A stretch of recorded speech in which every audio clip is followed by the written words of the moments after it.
thank you guys for taking a minute out today. Yeah, Yeah. likewise. Appreciate your time. Yeah, you bet. So I want to begin our conversation before we get into your work by asking you, we're looking at April right now. 4 years ago, the world stopped on a dime. How did Mhm. you survive the pandemic and how did it change you? Yeah, so we had a quite a scare, like a lot of folks did, and we shut down our office March 16th, 2020. Everyone went remote, figuring it'd be a short period of time.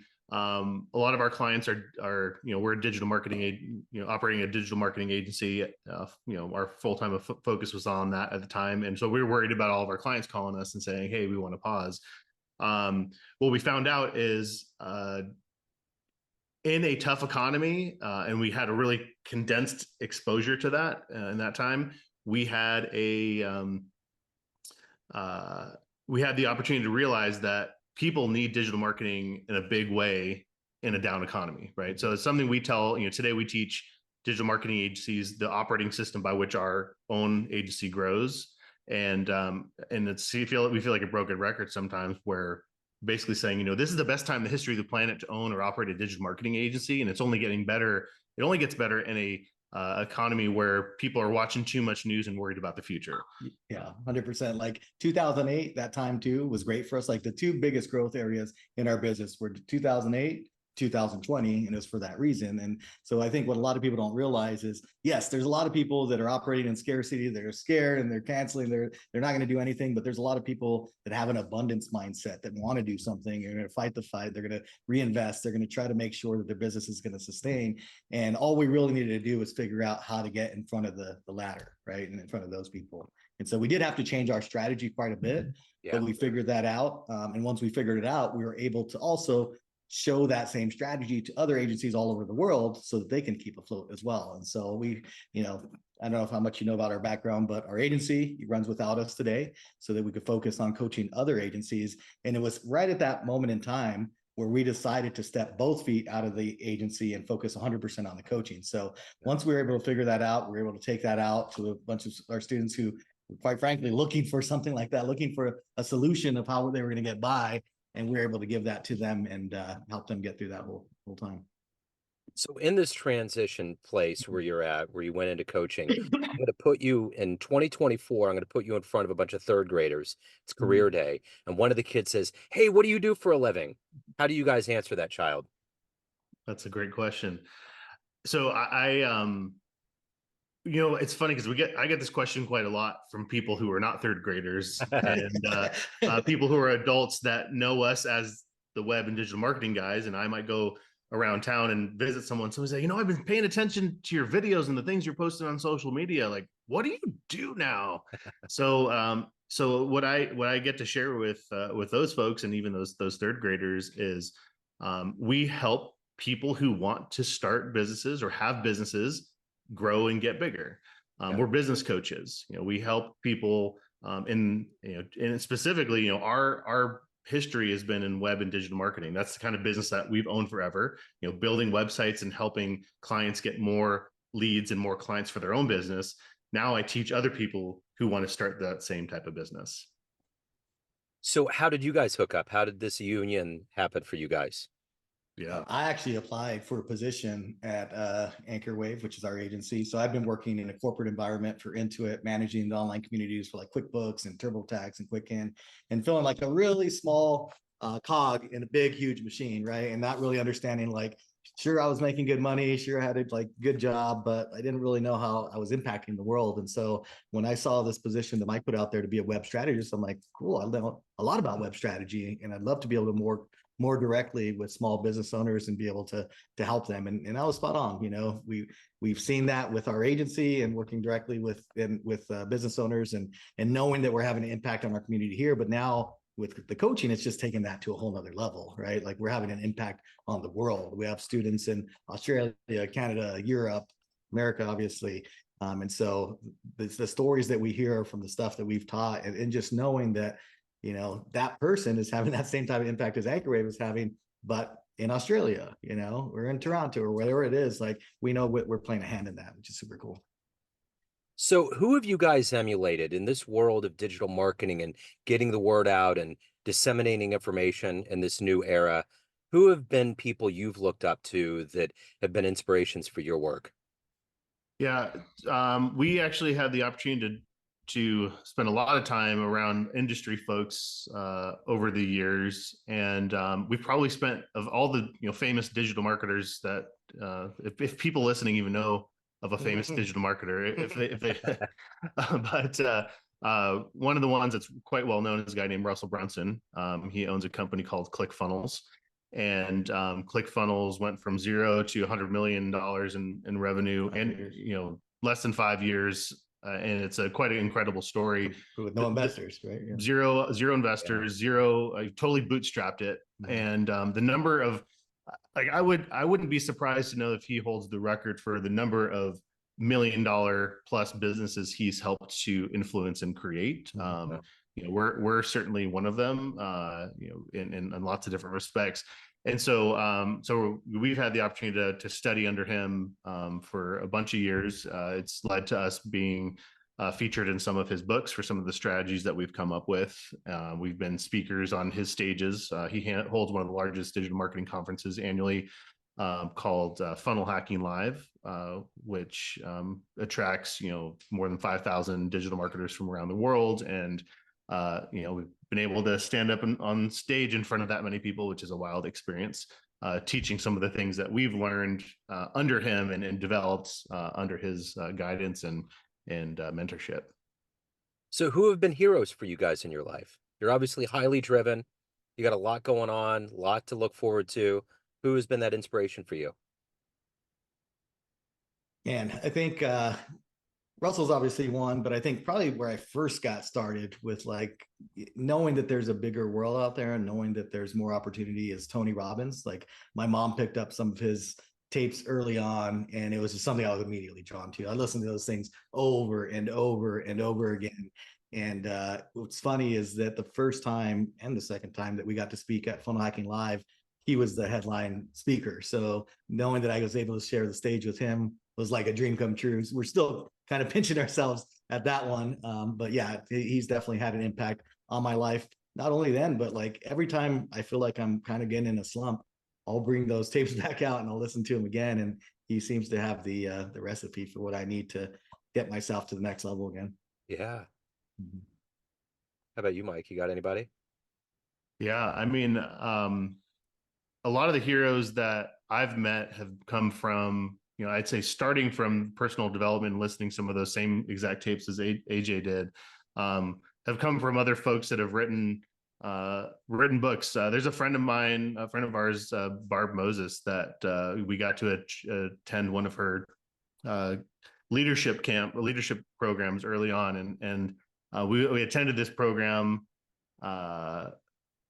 thinking we were going to learn about leadership and business stuff, and it turned out it was a personal development weekend wrapped into it, and learned a lot about myself, and that sparked a lot of just self introspection. So I'd put Barb on that list for me, in addition to Tony Robbins and Russell. So one thing you have to do is you have to dispense good advice to your clients. What's the best advice that you guys have ever gotten in your life? For me, it's probably just knowing that I don't need to reinvent the wheel, right? Like Mike and I have invested so much in our own personal development with other coaches and other mastermind groups, just trying to learn from other people, right? Like one of the things that we're able to bring to our audience is all of the training that we've got from everybody else, right? Like when you go to a lot of these guys like Russell, or we've spent time with people like Dan Henry, they're teaching kind of general concepts that you need to then figure out how they apply to your business. And so for agencies, that's just what we've done. We've taken those learnings and we've turned that theoretical like strategy into tactical stuff that you can rubber stamp and that just work in an agency over and over and over again. So what is the motivation for you both, like combined and individually, to do the work that you do to help your clients, but to also evolve as both a professional and a human being yourself? Yeah.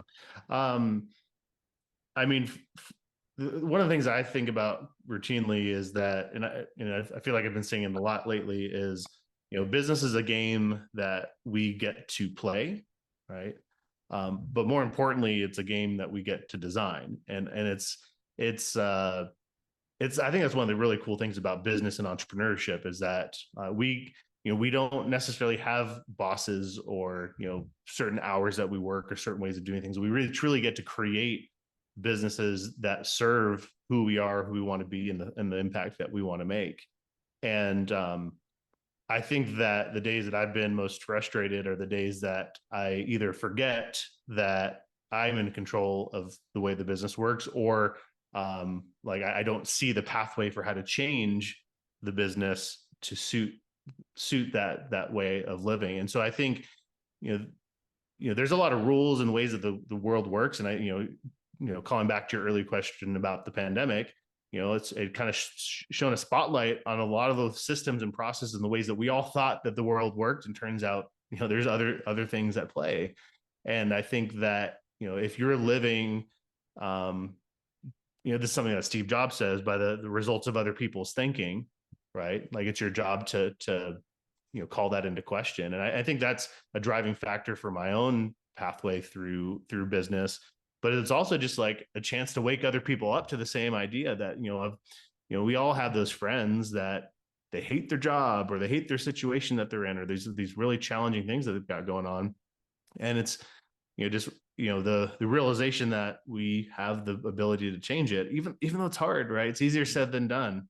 But it's just knowing that that's possible. And I think that's something that motivates me, is to, you see, either a friend and also equally somebody that we're working with in our coaching business, and letting them know it's like, hey, what you want to create, yeah, go ahead and create it that way. Go ahead, and you have the choice to do that. And we all have these rules that we play by that are programmed into our mind by other people, and we accept them as ourselves. It's like, you want to charge more or make more money, do it. And then the voice starts kind of echoing in your head, like, well, no, I can't charge more because the market will only bear this much money. It's like, well, why do you believe that? Like, do you know that, or is that something somebody told you that sounded like good advice and you bought it and made it your own story, right? So it's I think that's huge for I think the way that we run our businesses now, but also just the choices that we make. How about you, Anthony?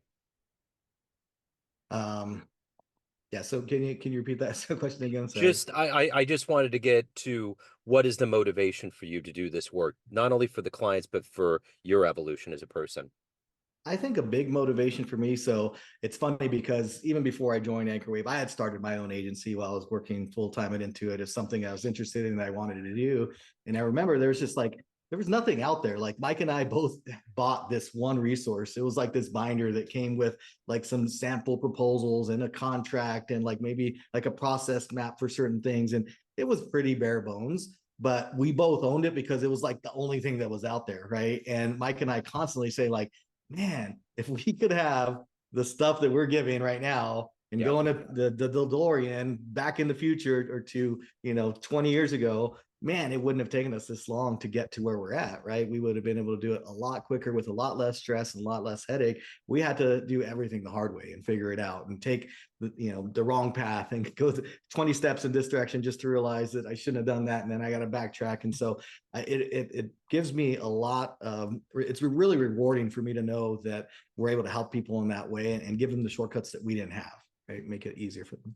So speaking of that theme, what's one of your favorite client success stories so far? There are a ton of them that come to mind, but there's a couple. Like there was one that happened earlier on that just we always think about and comes up quite often. A guy that was in our program, he was literally a rock star, like not just like people dream of being rock stars. No, he was a rock star drummer for a couple different bands, but some bands that you probably have heard of before. He was on an airplane, I think coming back from a gig or something like that, and he had listened to one of our trainings, and like this was 2017 or something like that. So like Wi-Fi on planes wasn't always guaranteed back then, right? If we remember those days. And so they said, shut your laptops, no Wi-Fi. So he like was spending the whole time on this plane thinking about the things that we were teaching him. His whole desire was to stop being this traveling rock star because he has this young family and is trying to figure out how he can get off the road.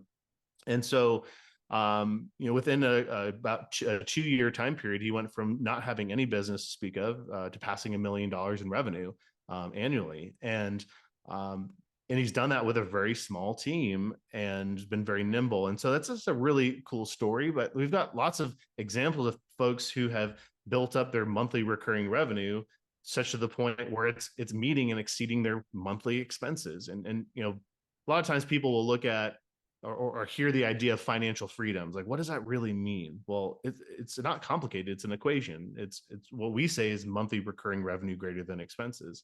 And so there's lots of folks who've achieved that. And I think Jason's a great example of that, having made that huge transformation, something that I'm super proud of. And he's just one of many that we've given awards to and given, shine the spotlight on them to show them that, hey, they've done the hard work to do it. And that's the currency that we get paid in a lot of ways, is just the satisfaction of seeing folks truly own their lives through the agencies that they've built.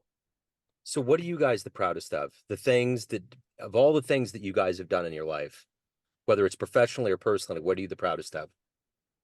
Yeah.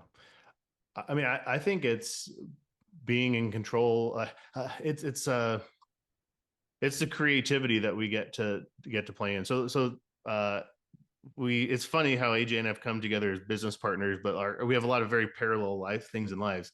Like, I play in a band, he DJs, right? Like, being able to be creative in business and creating programs and trainings, and I'm just incredibly proud of the lives that we've impacted through that creativity and all that. Yeah, I think for me, it's just being able to have control over our lives. I think you hear a lot of times how entrepreneurship is just like this grind, and you've got to work 18 hours a day, and you never get to take time off, and you never get to enjoy your family, and you're going to miss a lot of events. Like, we've always made it a point to have a good work-life balance. Mike told me this early on. He's like, look, if we don't do it now, it's not like there's going to be some magical moment in time where it's like, now you can have a life balance, right? Like, it's like, no, you need to build your business around what you want today. And the fact that we've been able to build a business with 20 plus employees that can run without us day to day is a huge accomplishment, right? A lot of people would want a business that can run without them, and they never quite get there. Most of them find themselves stuck in their business and unable to take any time off without that thing sinking. And we've been out of it for a few years now. We know what that feels like, and how rewarding that is, and that's what we want to gift to other people. And that's what Agency Coach is all about. So at the end of the day, everyone has a perception of you, family, friends, clients, colleagues, but you're in control. What's your perception of you? Who do you think you are? Man, this is deep. This is the therapy. This is the therapy hour. I need to go find a couch to lay down on. That's right. That's what I'm saying. To me, I think I feel like I'm someone that's always going to win, right? Like, we haven't necessarily won every battle. We use the methodology of either win or you learn, right? You never really lose. And the only way you lose is if you give up. And Mike and I have been through some battles, I'll tell you what, where things went way wrong, and we almost went out of business, and we had to fire most 80% of our team, and we were sued, and everything that you can imagine has been thrown at us. But at the end of the day, we regroup, we work together, we figure it out, and we win. And I don't know, there's just something that's cool about that. When you're in that moment of like, crap, this isn't going well, it doesn't feel very good. But when you get on the other side of that, it only strengthens your belief that you can, overcome anything that's thrown your way, which is huge. Yeah, love it. Yeah, I think I say this about agency owners all the time. I tell them agency owners are some of the most resourceful people on the planet. Like, they just know how to figure stuff out. And I'd say that's true of us. That's true of me. Like I know how to figure stuff out. But they also say a strength overused becomes a weakness. And so my perception of me is like, I know how to figure a lot of crap out. And like, if you have a problem, and I will figure it out. It'll and whatever we figure out, we'll like solve that thing. Mm-hmm. Maybe not forever, but it'll definitely help.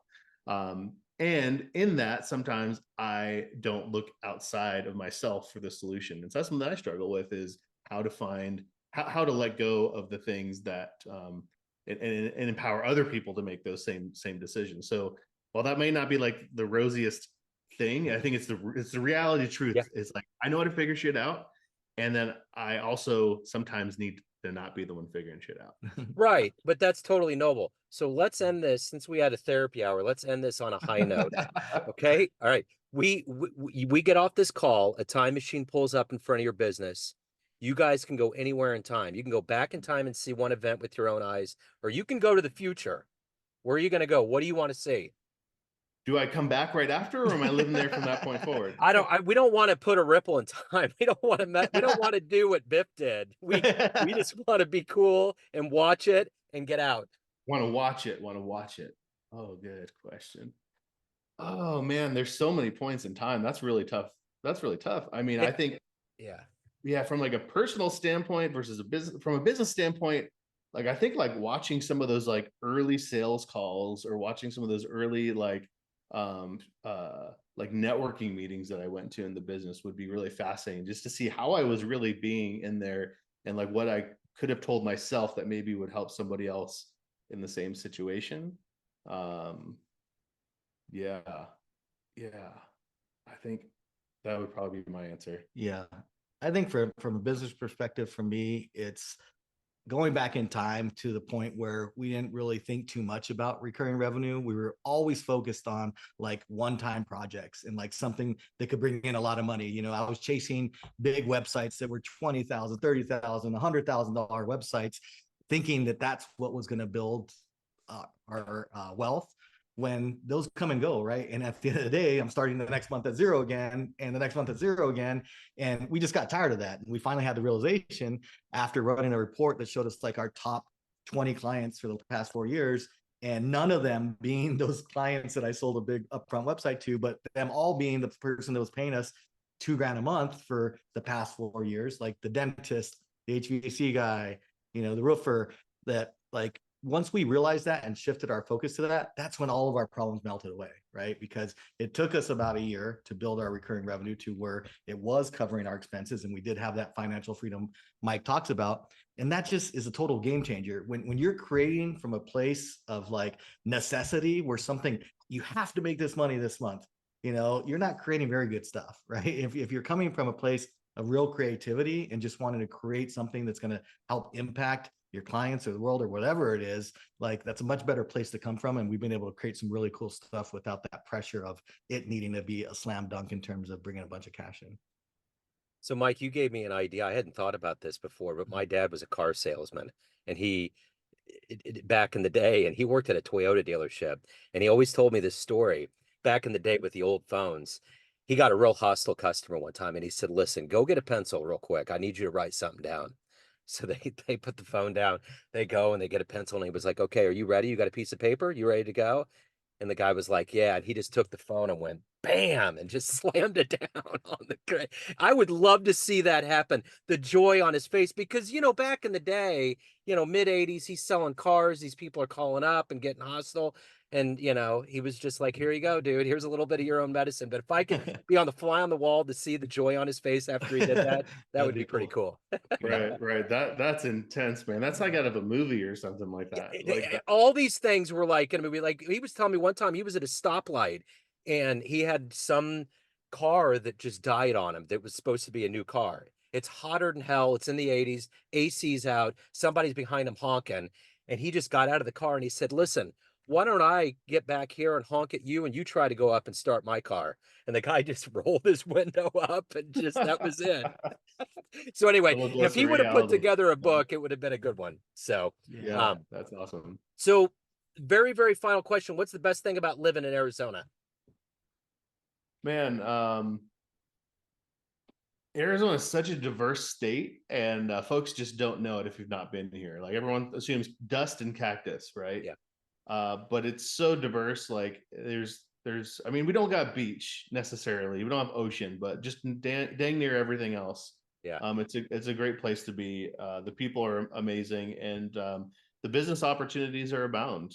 And I'm blessed that I've found myself here, and it's an amazing place to be. Yep. So best things for me are one, I love hiking. So just being able to do that more, time around the entire year. Like there's not really a time where you can't make that happen here. But the other is the food. Like I know a lot of people don't know this, but Tucson, specifically in Arizona, is the only city in the United States that's been awarded the UNESCO City of Gastronomy, which is like some huge award that you get for the local food that's here. And so we have amazing food, lots of great Mexican food, but lots of other stuff too. I'm a foodie type of guy, so I love exploring all the food that's here and culture that's here. But yeah, definitely, if you're around Tucson, definitely check that out. Come say hello. Yeah, I was really pulling for the Diamondbacks last year. That was a great story. So I don't know if you're baseball fans, but watching those kids. I'm more of a marching band guy. Okay, all right, So I dig it. Yeah. I dig it. We all got our role. We joke how comically terrible I am at anything sports related or okay. knowledge about. That's A-okay, man. It takes all kinds. So, gentlemen, if anyone wants to hire you, learn more about you, reach out, any of the good business, where do they go? Yeah, heck yeah. So if anybody out there is wanting to hear a little bit more about growing an agency or even starting an agency, right? If you're looking for a new opportunity, in fact, we've got a great training that's awesome for folks looking to get into the business. We'll put that over at agencycoach.com/Joe D. How about that? We'll make sure that works by the time you publish here. And then and that'd be a great place to start. And then if anybody wants to chat on Instagram at Mr. Mike Schmidt, you can shoot me a message. I'm always listening over there. So glad to network and get to know some other folks. Listen, I came from Kansas City in 1980. Philadelphia Phillies, third baseman Mike Schmidt. All right. I will sign a baseball for you if that's what you want. That's what I'm talking about. That's the answer I'm looking for. Gentlemen, thank you. This has been wonderful. Right, Joe, thank you. Best of luck. Cheers. Yeah. Cheers.